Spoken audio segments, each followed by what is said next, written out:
What's up, guys? It's your boy Hot Sauce. Just finished filling my wife's truck up with a weekly tank of gas. Figured now would be a great time for another one of Hot Sauce's Hot Takes. Now, I finally got around to watching the new Michael Jackson movie, Michael. Now, for a guy that grew up in the 80s, listening to Michael Jackson music, it was a nice little nostalgic flashback, whatever. Had Thriller on repeat. Got a baby that still loves Michael Jackson now. Billie Jean, any type of 80s songs because of her granddad. Now, I can still remember the first time I heard Billie Jean or Beat It or, putting that Thriller cassette into my tape deck of my little boombox I had on the floor of my house. So I was excited. I was hoping that this movie would give a deeper dive into the man and the crew that was Michael Jackson. The man and the icon that was Michael Jackson. Now let's start with the good stuff. The kid actor, the young kid that played young Michael, I think it was his nephew or whatever, they got to give credit what credit could do. That kid could dance.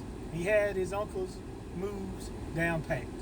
And when he was on stage at the Motown 25 doing the moonwalk, you would have swore that was really Michael Jackson. And the music, all the hits were there, all the 80s hits. I even like the part where they showed the behind the scenes when filming the Pepsi commercial, whatever, his hair caught on fire. I can remember seeing that. Now the music, spot on. I got exactly what I want when it came out of music. And there were some good parts of the movie, like when they were showing the behind the scenes of the Pepsi commercial, like when his hair caught on fire. I can remember that from when I was young. But back to the parts that I like. The early years, when they were showing him as a kid in Gary, Indiana with the Jackson 5s, that was the best parts of the movie. It really shows how hard his old man, Joe Jackson, and you grew up with it, we know what Joe Jackson did to Michael, how hard he was on him. As a dad, it makes you think about the fine line between pushing your kids to succeed or just being cruel.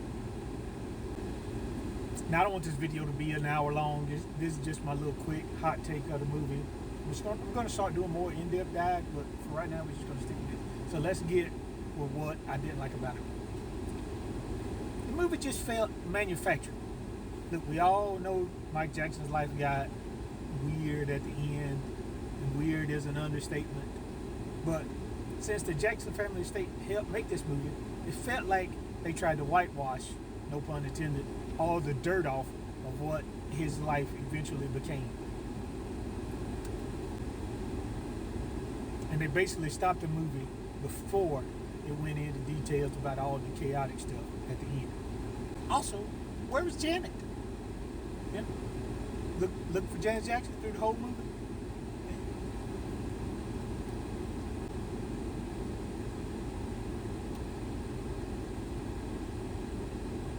Now, some behind the scenes stuff. The director, Antoine Fuqua, he's made great movies. If you don't know his list of movies, just Google Antoine Fuqua movies, and then there's your weekend, because you're gonna be entertained. But when he was doing like the movement from the camera scenes, especially doing the concerts and the dancing, I wish he would have just did like a wide shot or focus and just let us see, especially the young nephew, just let us see him dance, because he was doing his thing. Now the verdict. I give this movie like a 2 out of 5, guys. 2 out of 10, maybe not even 2 out of 5, because that would be like 4.5, whatever out of 10. 2 out of 5. The movie, horrible. It's nostalgic. You're gonna like the music.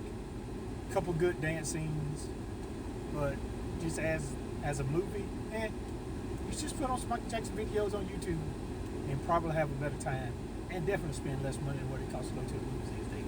Now I'm Hot Sauce, and this was my hot take.